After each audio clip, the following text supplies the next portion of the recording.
Hi there, this is Ritesh. Welcome to part 1 of the screencast series on learning Git. This screencast will give you an insight on what Git is and how to use it. Git was created by Linus Torvalds in 2005 and was used for developing the Linux kernel. What is Git? Before we explore what Git is, we need to have an understanding of version control systems. In simple words, if you had a file, document, or code that changed, and you needed to track, revert, combine those changes, then you would require a version control system to help do that.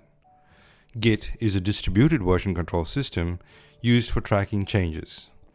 Git stores data in a database unlike other source control systems, which store them in folders and directory structures. This makes Git fast, efficient, and less prone to errors. As Git is a distributed version control system, each user will have their own copy of the database, which they can sync to a central repository. So if one copy of the database was erased or lost, you could retrieve it from another copy of the database, making it quite resilient.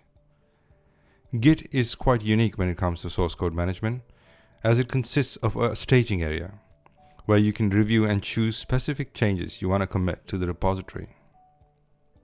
Before Git, there were other version control systems, such as SVN, CVS, and so on. In order to use Git, you need to download and install Git. Git is free to use. There's several ways of using Git.